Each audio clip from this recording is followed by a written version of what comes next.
I am an entrepreneur, small business owner, and marketer for the last 20 years, meaning I have to have an imagination on how to keep the lights on every single month for me and my wife and my family. Right. And that's the difference. We need problem solvers, collaborators, not singular individuals like Gavin Newsom right now. It's like one size fit all governorship.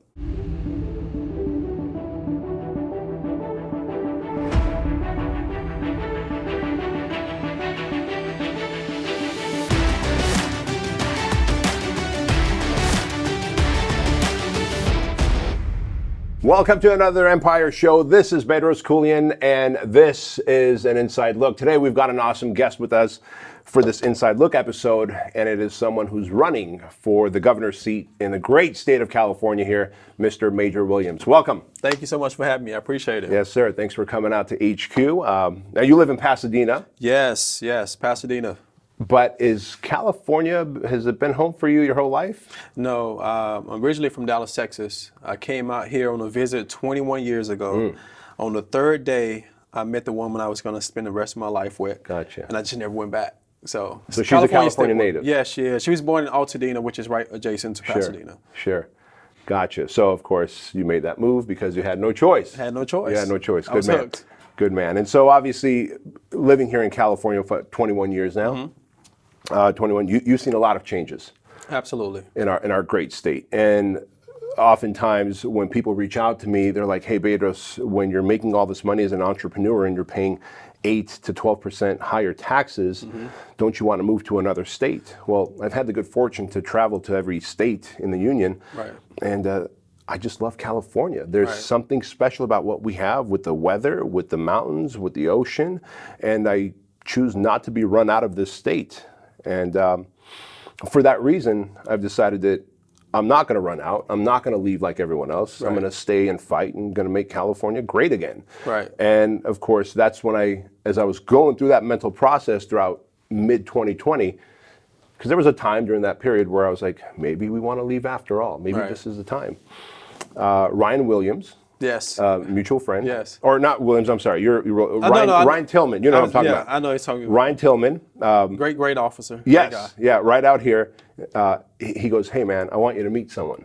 And so as I started to kind of explore who you are, it's like, you know what? Maybe my gut is right. Maybe we're not going to leave. Maybe we can make California great. And of course, I wanted the opportunity to have you on the show for that reason. So you're running for the seat of governor, but you're running for the seat of governor from a very different perspective that California is not used to. Explain that. Well, I didn't see the change that I wanted in our state, obviously. So as my grandfather always told me, he said, become that change. But I also wanted to be a part of the political climate. I ran for mayor of Pasadena, so I started 2 years before then. And after that race was over, I became the president of the new California Governor Committee. And the whole premise of that was to stay politically active, to support the next Republican governor candidate running for office. During that time, the vetting process, we spoke to at least 11 potential candidates. And at the end of every scenario of me speaking to them is telling me this is what we need to do, like this is how we restore our state, they would look at me like, Major, you should just do it, like time and time again. Now, so wait, you're talking to potential candidates. Yeah. And after talking to 11 of them, everyone comes to the conclusion that maybe you ought to be the one doing this. Right. And it wasn't just because of my presentation. They were also from an analytical standpoint of what I did during my mayoral run. So there was an old joke when I first announced I was going to run it in Pasadena, that I was going to get 100 votes.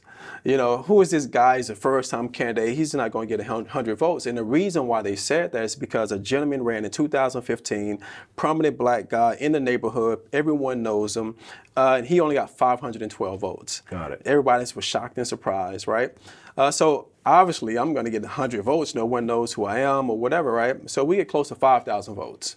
Gotcha. 5,000 votes, different from a vast variety of demographics there. And so from them, not only in my presentation, but from looking at what I was able to do there and be effective with my messaging and the solutions that I offered the city and the citizens, it made more sense for them to say, we should try this on a statewide level, because now you have a base and people are listening to you from a variety of parties, from different age groups, from different socioeconomic backgrounds. And so they kind of pushed me into that particular space. Now, I have a sports background, so I'm very competitive. So in my mind, I don't want to run again because I just lost. Right. I don't want to be that guy, Right. like that's always running for races and whatnot. And so I was kind of hesitant. Being a very spiritual guy, being strong in my faith. My grandfather is one of the most influential people in my life. And he passed away some years ago, but the guy won't stop talking to me. Sure. And he literally came to me 178 days ago in a dream at 4:30 in the morning, and he said 2 words. He said, "Step up." Literally just shook me, and I woke up and I shook my wife and told her what just happened. And my wife, she's so great. She just grabbed my hand, she prayed for me. And literally, when I opened up my eyes after that prayer, I saw myself getting sworn in as the 41st governor of California. So I had to do it. And ever since then, 178 days, we have been working our way and navigating up and down the coast, and our perspective is different. We're not coming in and saying we're geniuses and we have a magic wand. We're going to deal in reality, and we also want to listen to the people. So every dollar that I've been able to raise have allowed me to stay on the road and stay active so I can get in front of everyday people like myself and ask them the questions: what do you want? What are your ideals? What are your suggestions? What are the solutions? Because I don't see any elected officials or even candidates making that type of effort. Everyone is saying, this is my platform, this is my platform. Well, I'm not opposed to giving you my platform, but it has to come from what I've gathered out on the campaign trail, which makes me uniquely different. Well, that already is uniquely different because in the 38 years that I've lived in California, no one has come to me or my family to ask, what do you want? Yeah. How do you want this state to look? And I could understand when I was a young kid and we lived in poverty and no one was going to ask us. But in the last 15 years or so, I've been doing well in life. Right. And I'm a citizen of California. And no one has still asked me. Right. Yet they take my money and make decisions with it. And so that already is a very unique direction that you're coming from. And so I love hearing the fact that you realize you're being called to do this. Yeah. This isn't like, hey, I think I'm going to do this. Because again, with not having won the mayoral run in Pasadena and being competitive, I get it. Hey, do I really want to run as a governor?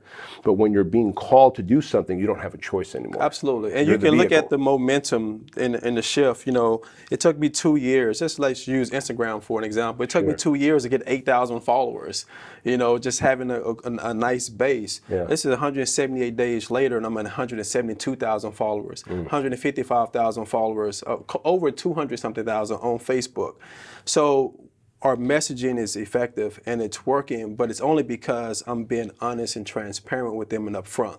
There is no magic wand, but there is ways that we can move forward to restore our state collectively together. People want a partnership with their elected officials. The difference is, we're looking at these elected officials and they're kind of like up here, and we're screaming up, and they can't hear nothing but like an echo, and it's like faint, right? But I'm actually right down here with them.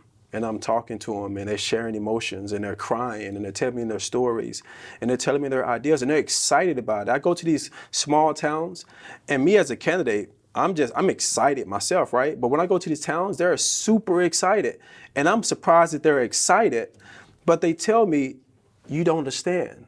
No one ever comes here. Right. No one ever comes here. I'll share a quick story. We were at in Durham, California, and we stopped at a gas station. There was no one on the inside of the gas station, so we just got the gas outside.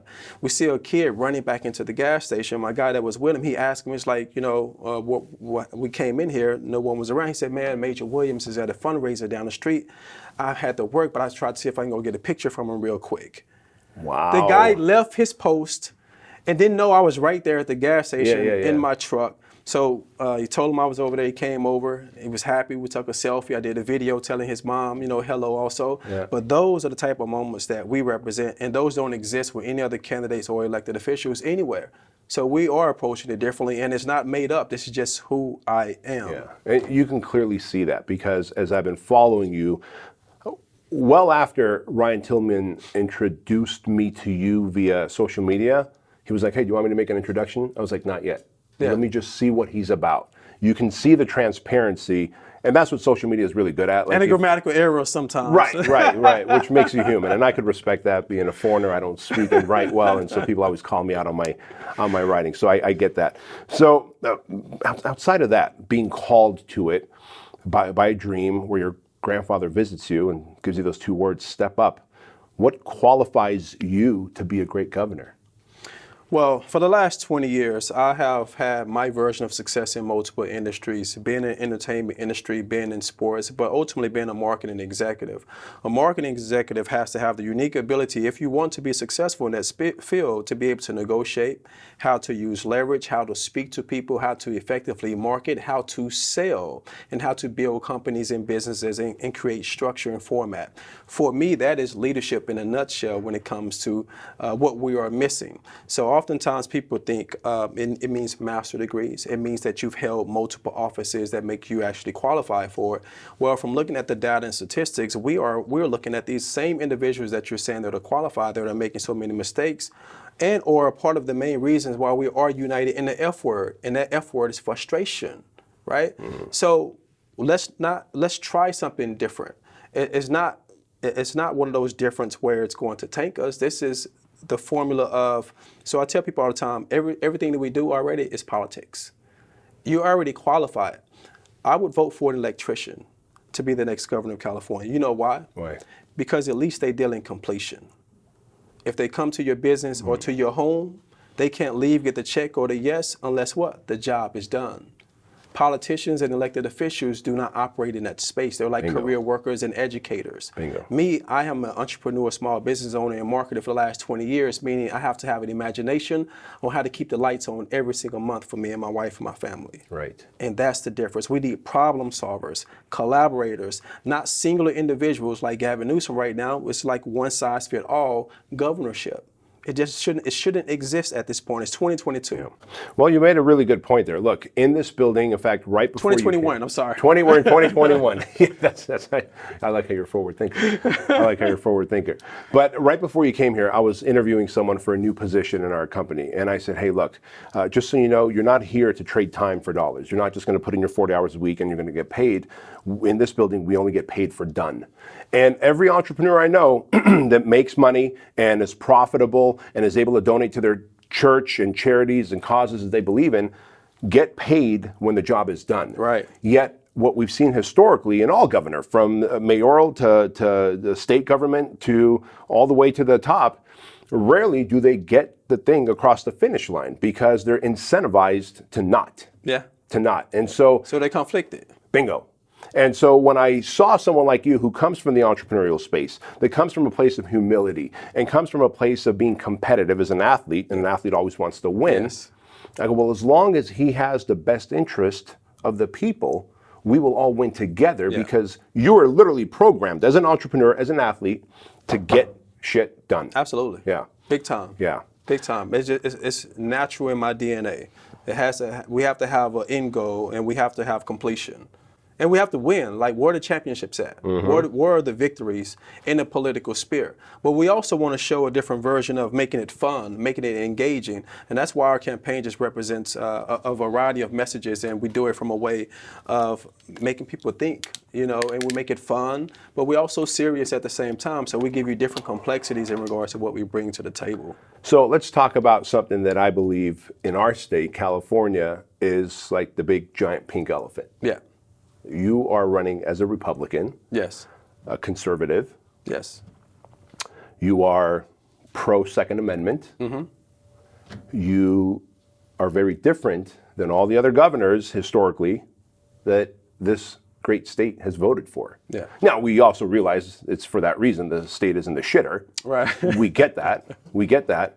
But how are you going to change the minds of the people who have historically voted against the opposing party?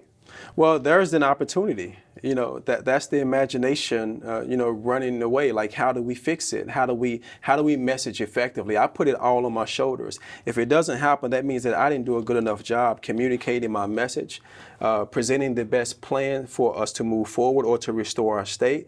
I wasn't able to unify or galvanize us in the way that I see it actually happening. But I will tell you that my unique ability, and some people don't understand it, I have a superpower and I have a gift. My gift is being able to go in a variety of different rooms in industries or demographics or whatever, and at some percentage of it be compelling or get my point across. So how I work is I can go to the projects and I can speak to the kid with the pants sag and with the braids. You know why? Because I used to be that kid. right? Democrats, I used to be a Democrat also, so I know how they think as well too. My mom was on welfare for 20 years. There was a ceiling. So I felt like, the government loved us because it gave my mom free food and free money, right?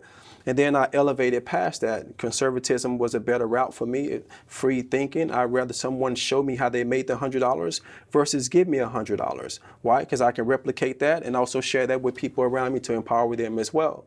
But I think that California has never seen a person like myself that was so bold. But to go back to my analogy of being able to speak to kids in the projects, I can also go and exist with the soccer moms, me and my wife, right? Because we exist in that space as well.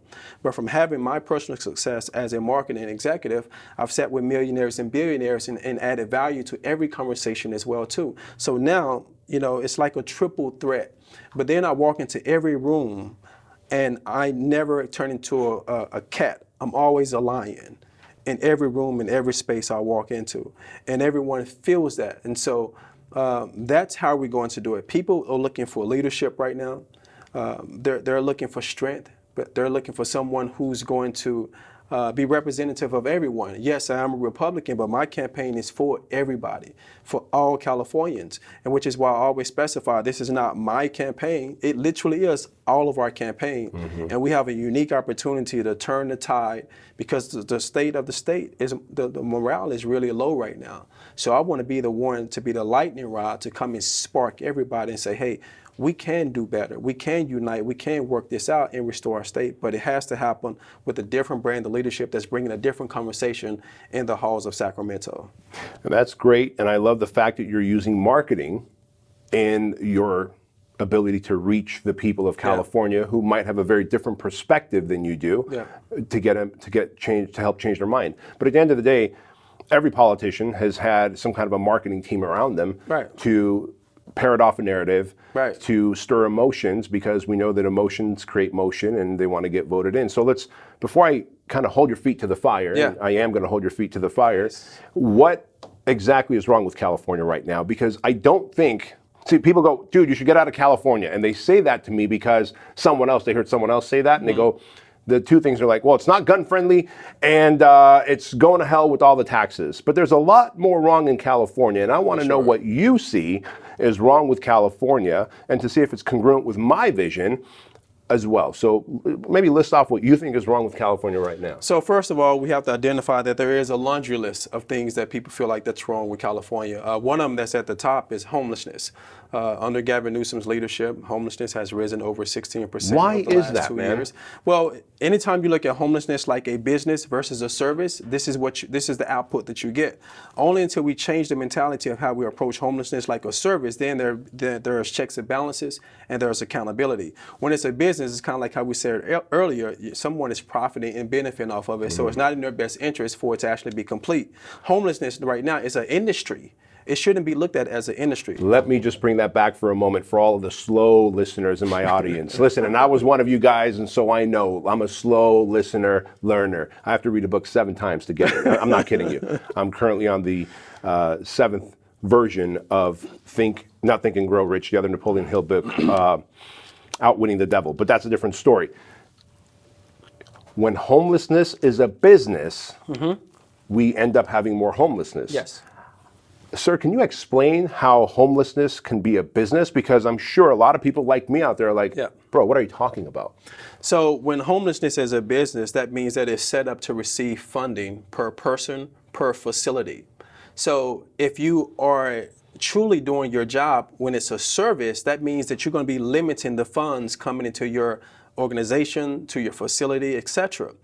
There has to be a balance when it comes to that. And so people are, they're winging people. They're not getting the best services. Everyone is just kind of, on the surface with it versus really doing the work to get people reacclimated back into society. Because the 3 pillars that will decrease homelessness in California, one of them is mental health hospitals. The third one is drug and rehab facilities. And the second. And the third one, the first 2 don't work unless you have the third one, which is wraparound services. Wraparound services is something I learned from working with nonprofits and in group homes very early on for 6 years when I first moved to California. And it's when kids turn 17 to 18 years old, you have to have them walk through a process of transitioning into adulthood, right? So if you're coming out of mental health, that means you pretty much have nothing. You probably have limited family, limited resources, so there's no direction. So that sets an individual up to actually be right back in that same predicament. With wraparound services, trade school, job training, housing, medication, wellness, personal hygiene. So am I hearing you say that you want to help homeless people become better? Absolutely. That is not how the state is currently run. Absolutely Which not. goes back to when homelessness is considered a business, and for every additional person who's homeless in our state, the state gets more funding, all with the best of intentions. And another thing, when I tell you about marketing, when you see the tent encampments all over the place, specifically like Skid Row, that's really an image to attract more funds. Because if they can show that imagery, it means that they receive more funds. Sure. Look how bad it is, so give us money. More money. So I've always told people this. I said, once I become governor and I'm sworn in, for a good short amount of time, I'm going to be very unpopular because I am going to clean off the streets, the sidewalks, and our parks with the homeless tent encampments. But I'm not going to be a vicious dictator type of individual. They're going to have outlets and things to do, and we're going to empower them. I mean, most of them have jobs to help us clean off all the tent encampments. Sure. And the ideal is this. When I go to Skid Row, and I go often with my nonprofit, we give away shoes, feed people. But I was noticing a certain trend when I say business versus service. When these individuals are lining up on a Saturday or a Sunday for those free meals, is kind of rewarding that behavior. My thing is, if you're going to be in this line, we have a brand new facility that's right over here. You must take a shower. You must take a shower. You have to log in, take a shower. We have food banks, we have clothing banks. So a percentage of those individuals, if they have that type of access and resources, they feel something different about themselves. Sure. Your confidence begins It's psychological, but no leadership is willing to go to that extent to empower, to enrich, and motivate and inspire individuals. And that's what's different. These guys are lethargic. And they're just worker bees, so to speak. We have to be leaders and be forward thinking when it comes to how do we remedy the situation. So to that point, we understand the homelessness and how it continues to grow because it's being treated as a business rather than a service. And the service should be to make them whole again through mental health, through obviously giving them a skill, etc. Why am I paying so high in taxes? Like, why am I paying such ridiculous levels of taxes, Major? And where's that money going right now? So we know that California is the 5th largest economy in the world. We don't lack resources or money. We just have terrible mismanagement and spending here in our state. There's a lot of wasteful spending. One of the main reasons why our taxes are so high is because we only know how to tax the citizens to get things done. At the end of the day, until we have someone in leadership that understands how to create new revenue, only then will we be able to sit at the table to reduce taxes here in our state. And when I say new revenue, this is an ideal that I have. California is not business friendly. Right. But imagine if California was. This is the Mecca. This is like the brand of all brands of states. Oklahoma, Arizona, and Texas are literally running ads on the radio here, luring away businesses by offering incentives. Yeah. So how do we become business friendly? You insert a different brand of leadership that understands that acknowledges that wants to compete, that's going to attract those companies back or attract new companies here.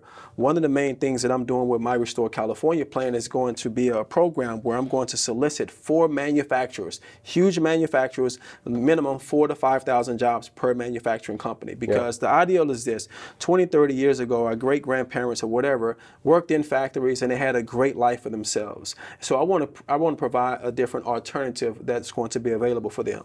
Now, the reason for that is it's going to create a ripple effect. I believe in setting steps in layers because, as I said, there's no magic wand. But over a period of course of time, you'll be able to change the narrative in regards to fiscally how California is ran.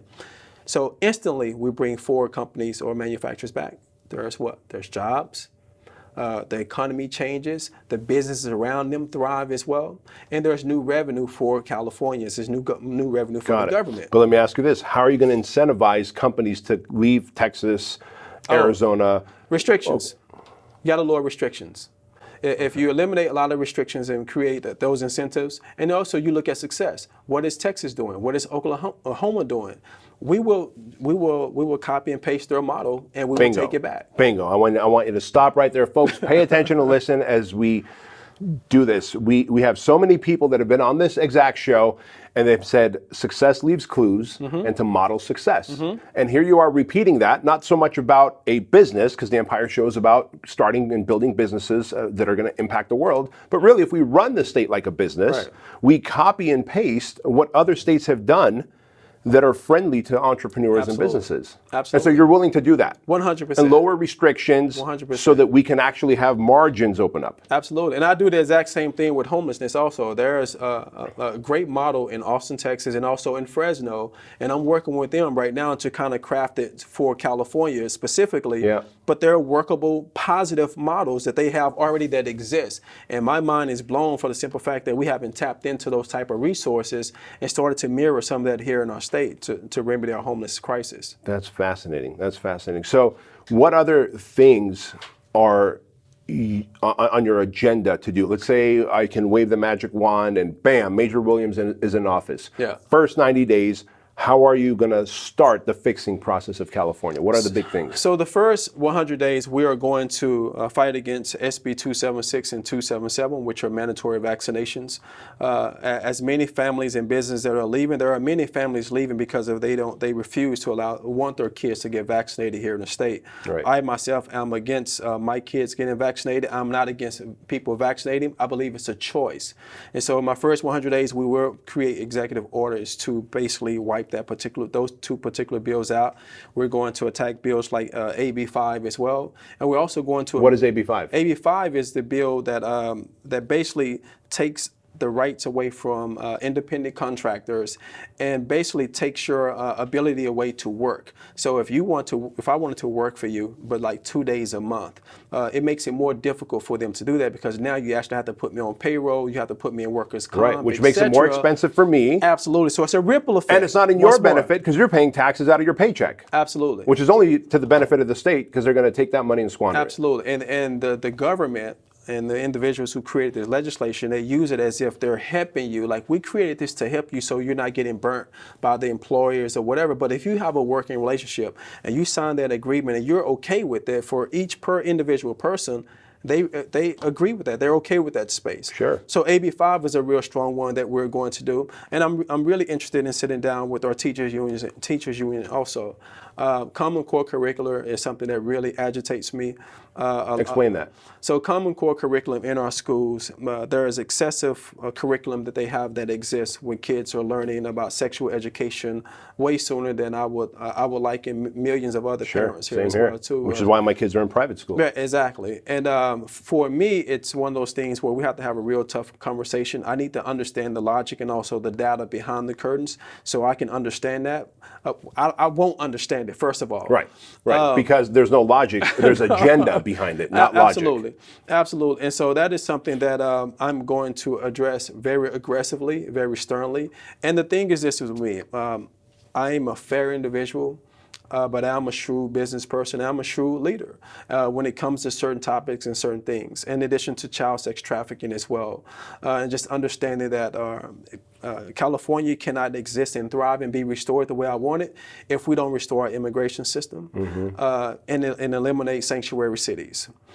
We are open to reforming the process of getting people with their papers and their credentials if they're adding value to the state as they want to. No issue with that. But for the illegal individuals and the people that are coming here creating crime, there will be no leeway for that at all. Let's talk about that for a moment, because I'm an immigrant to the United States, right? I'm an immigrant. We entered legally. We escaped Soviet Union. We went into Italy. We went to the American consul. After 10 days of my father speaking to the American consul and saying, look, I'm a political refugee. I will tell you everything you need to know about the communism and how communism was run and what intentions they have. we'd love legal entry into the United States. We entered legally, and my dad's mentality was, because we worked so hard to escape and enter legally, son, you're going to grow up and you're going to serve this country. Yeah. Serve the people, and the country will serve you. Great mentality. I have no problem with immigration. Right. I have a massive problem with people pouring in illegally, Yeah. and then my tax dollars. Yes. And even, by the way, even if you're an employee, you're paying a massive amounts of taxes out of your paycheck. If you live in California, those tax dollars are funding those illegal immigrants. Their medical bills and everything. Take for instance. So how are you going to fix that, man? Like that sounds like a daunting. What does reform mean? So reform is going to be working with some of the best and brightest here in our state. We have to work with an amazing legal team and also legislators to create legislation that's going to close some of those loopholes. Is it going to be easy? No. A lot of people are going to fight us on it, but we have to take those first steps forward in order to make sure we get that agenda passed. Once more, it won't be a magic wand. It's going to be something that's difficult, but being the governor, you do have certain powers with executive orders, which could expedite it or halt it at that particular stance. And I'm sure we may get pushback, but I'm ready for that as well. Okay. So really what you're saying is you're ready to take on a fight because... 100%. Okay. It's like when people always ask me, like, why would you want to get in politics? Like, you run your nonprofit, you hang out with your kids or whatever the case may be. And I always come back to the analogy of, like, if you're a boxer, right? And people's like, why do you box? Like, my thing is, I don't mind getting hit, but I love the fight. And that's why I'm boxing. That's why I'm in politics. I'm okay with it. I can take a punch. Sure. So let's just shift gears for a moment. From what I can tell, you got 2 sons? 3. 3 sons? Yep. One just turned 5 today. Got it. Okay. So it seems like the older 2 were traveling with you recently? Yes. Okay. Yes. I saw that video. You got 3 sons. So happy birthday to your youngest of sons. Thank you. And of course, you're married. Yes. What is the toll that this whole thing is having on you right now in your family? Because you're all over, man. I mean, you're all over trying to get the word out that Major is here to do something very different for the state of California, which I can appreciate that fight. Yeah. But what is the toll on your family? Can I ask? Sure. Is there a toll on your family? So for the first 2 years when I was running for mayor of Pasadena, the last 8 weeks of that campaign, I burnt out. Because I was doing everything myself and just, I didn't have a whole lot of support, and I raised only $40,000 in 2 years. But that was just me in my entry. Fast forward now, this is a bigger scale. This is California. Is so much more bright light, so to speak, and there's so many people pulling at you. And it has certain tolls on it, but collectively we're in it together. One of the main reasons why you see my sons with me is because my sons is starting to affect them in the sense of their behavior. So they're always with their mom, and their behavior has changed. I'm like, are you serious? He did that? And I said, me and my wife kind of had a heart-to-heart. We was like, you know what? I think it's because of your presence.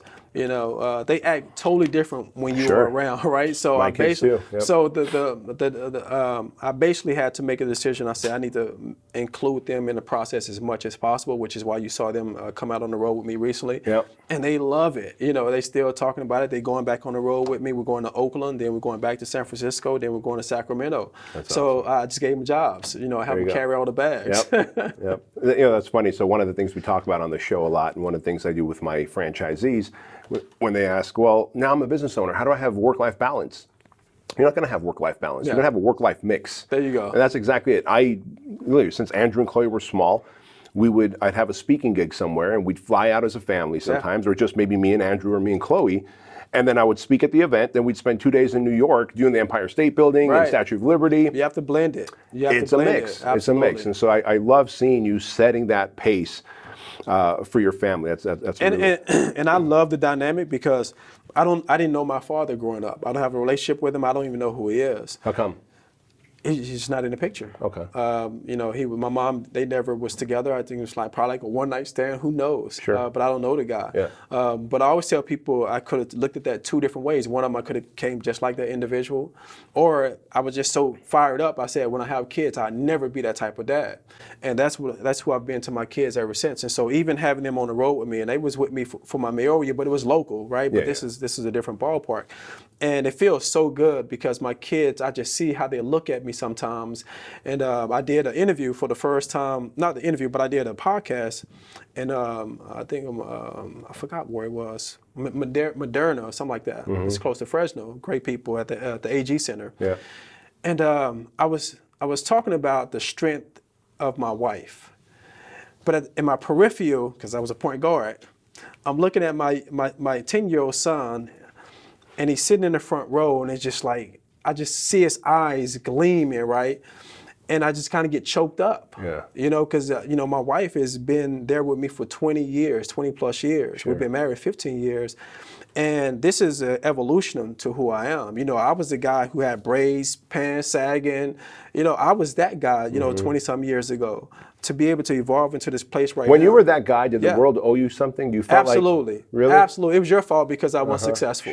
Sure. Absolutely. Sure. I remember that like it was yesterday. Yeah. And I remember that evolution of getting away from that and saying I want something different because I saw myself differently, even in that particular space, but I didn't know how to get to that point because I didn't have those voices or examples. So I always look at myself as a late bloomer, but God makes things happen all in the perfect time. Yeah. So I can be able to be that vessel or a leader or a teacher for my kids. Makes and so it all worked out. So let me ask you something. Earlier you said, you're like, hey, because I could understand the guy from the hood who's got his braids and his pants sagging because I was there, and I could understand the millionaire and billionaire and add value to that community.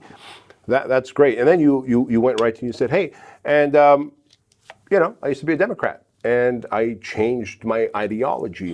What shift, what took place? Because what I found, and I don't know if this happened with you, but and if anyone wants to know, I'm not a Democrat. I'm not a conservative per se Republican. I'm like, let's live by the Constitution, government small, all operate out of great character and morals. If there was anything, I'm probably more of a libertarian. Yeah. But all that said, I found that because I got a nephew, he was like, man, we need to be taxed more because the rich don't need to make all this money and all this stuff, right? And I was like, okay, keep telling me that. So he told me that for about 7 years.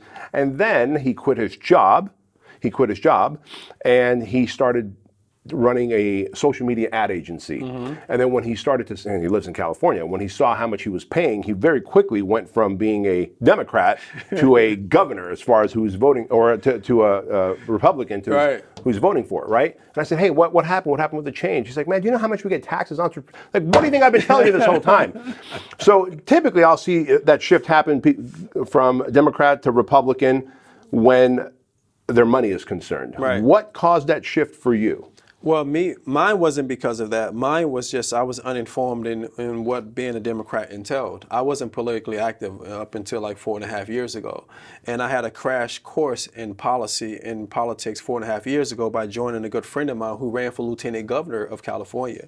So having the experience and the success as a marketing executive, he brought me on board to help him with marketing, but also be the community outreach guy. It was a close to $4 million campaign, so he had the best people around him that was helping him with this campaign, and I was right next to him. So whatever he was told or learned, I was able to absorb all of those different things. But at the beginning of it, it was very simple. Me and him had a conversation one night at his house. The first night, he let me know that he was going to run for lieutenant governor. And he leaned over and he said, I'm a Republican. I said, oh, so you're the crazy racist white guy that's holding me back, right? And we had a good laugh about it, but then we started going down a rabbit hole of policy. And I realized that I didn't align with those beliefs anyway. Mind you, I wasn't ever active like an activist. I wasn't marching for nothing. I was null and void in the political space at that capacity. But once we started looking at policy that was beneficial versus detrimental, for me, I was like, I had to check that box, and I changed over the next day, signed off. I'm a conservative, I'm Republican, and it just really came down to me understanding the policies. I am pro-life. I don't believe in that. I do believe that the bigger the government, the smaller the people, so I'm always for the people. And I believe my Second Amendment rights. I am a gun owner, I'm an avid hunter, and I know that California has some of the strictest gun laws. The strictest. And so we don't have a champion or a voice. And, I've toured the agriculture scene as well, the industry, and they're being obliterated by so many restrictions also, and they need water. And for me, it's like a simple thing to be able to do. But once more, if you treat it like a business versus a service and caring about $1 billion industry with all these families that have given so much to our state, this is what you have. So I want to be that voice for all of those. I love hearing that. Let's talk about something else for a moment. You're black. What? Crazy, crazy. And when you think about how the African American population leans towards liberalism, towards the democratic way, you're immediately going to be ostracized. For sure. And we've got a fair number of like African American population here in California, and you need their support. What's your game plan? The game plan is to connect through a story versus going in trying to teach and tell them, you should do this, or I'm going to do this for you. This is the plan. I need to be able to connect with them through my story. There is a relatability there that other candidates can express in those environments. And from that story or that relatability gives us an opportunity to build. And what my plans are is going to be based upon what you're actually giving me, because what do? I come in and say, what do we need? Where are the opportunities for us to better our communities, to better your community? What kind of resources do you need? And I will be in a position to be able to do that for you. But at the end of the day, it is a hard line that I do tell them, if not me, then who? And how do you feel like that's going to work out? Because I can show you data and statistics of that brand of leadership. Those individuals with those so-called backgrounds and qualifications have not served this community in any way or any capacity. Yet they've made promises to that community, and the community keeps their loyalty. Yeah. Why is that, man? Well, sometimes it's just wishful thinking. And sometimes it's the old analogy that my grandmother used to say, some people just rather cut their nose off to spite their face. That's It's kind of like a one-track mind, one political issue, one issue voter type of situation. But once more, it comes back to me. I have to embrace that. Like, I want to break through that barrier. So I treat it all like a science project, each conversation, each interaction, because I really want to figure out how do we break that. Because if I always look at it as if it's the hardest thing to do, which a lot of people project and say that it is, then I would never do it. I would never take that first step, or anything in history would never have been accomplished, because everything that's been accomplished great in history was said to be hard. Sure. Right? Think if I came to you and say, hey, man, I'm building an airplane. We're like, what? Only birds fly. Right? So think about that. Right. And then what do we see every day? Planes flying all over the place. It's a business, right? Yep. So I exist in that space. I believe in myself. I believe in my confidence I have confidence to be able to craft the right message and come from a genuine place. But I just think my story is way more relatable than anybody else in this race. I agree. And I couldn't actually agree more. And truly, this is the first time we're meeting face to face, and I look forward to building a relationship with you. And the audience knows here, like the moment I see like a red flag, I'm going to be like, hey, red flag, right? But from what I've seen and everything that I've seen and everything that I've experienced with you, you really are the next and best candidate as a governor for our state of California. And I appreciate you coming from a place of service and understanding that you're a public servant first and asking questions. Yeah. And I want to finish this interview off, unless there's anything else you want to add, you can, but I want to finish it off by asking you this question. Why do you think that there's less of our political servants, I'm not going to call them political leaders, there's so many of our political servants who are afraid to ask those questions, like, what do you want? What do you need? To the farmers, to the entrepreneurs, to all the different communities. Why aren't they asking questions like you are instead of just dictating and delegating? So I'm going to give you a metaphorical example.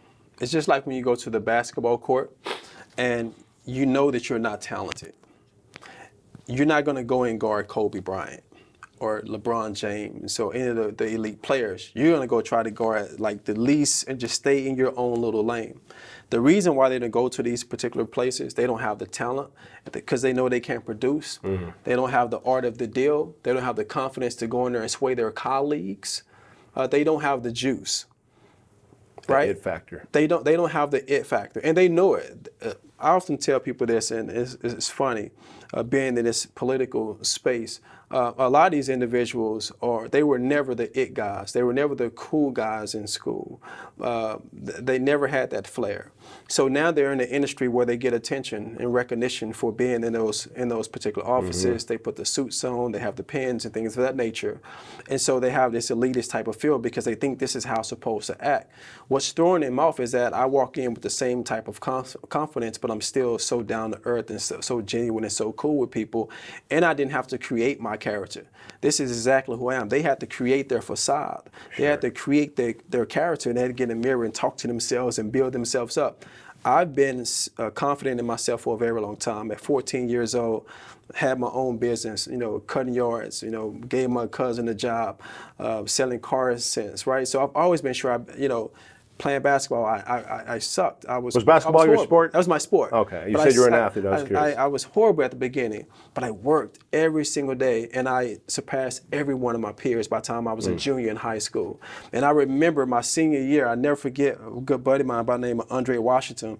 He said, I would have never expected you to be who you are today on the court, because I was the guy who they would put in the game in the church leagues when we was like, 13, 14 years old. Sure. Everybody on the team, no, don't put him in. Oh, I was man, that that's guy. heartbreaking. Yeah. But I went in and worked every single day, ran hills, dribbled, shot in the rain, everything by myself. I wanted to people. I was one of those type of people who's like, I'm gonna show you. You can't tell me I can't do something. If you tell me I can't do something, you basically told me I can do it.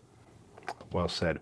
And to that point, I just want to stress another point here to our watchers, to our viewers and listeners, in that when you show up with natural confidence, you feel very okay, you feel very safe with asking, hey, I don't know exactly what needs to be done. I know something needs to be done. What do you think needs to be done? Yeah. And that was a lesson that I shared with one of my leaders upstairs for one of my companies.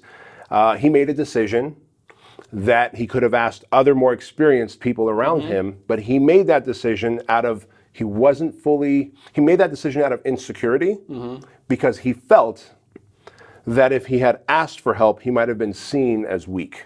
And so he needs to make a decision, and he was just kind of hoping that it worked out. And of course it didn't. And so I had to come and help course correct. But I share that because as you guys are watching this, obviously you see where I'm going here. If you're in California, I need you all to vote for Major Williams, and I need you to tell at least 10 other Californians to vote for Major Williams.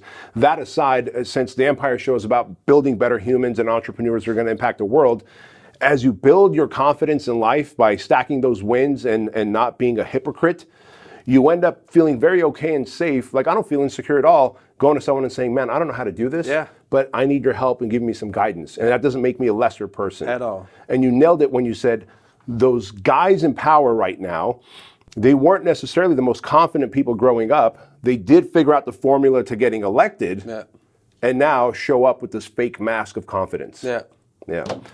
What else do we need to know before we wrap this episode up about Major Williams and the future governor of California? Well, we need to know that, first of all, this is a very organic campaign. Everything that we have done as far as our awareness has been very organic. We have an amazing ambassador program where people are donating to the campaign on a monthly basis, even if it's just $5.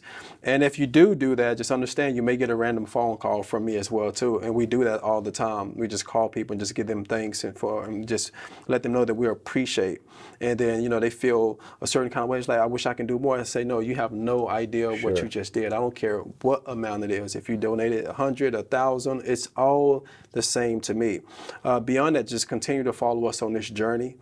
Follow me on Instagram at Major Williams. And if you know any podcasters or any other media outlets, be sure to tag them on our comments or on our content and let them know we exist. We just did a show today earlier, and we're looking forward to do more and to get the name out there.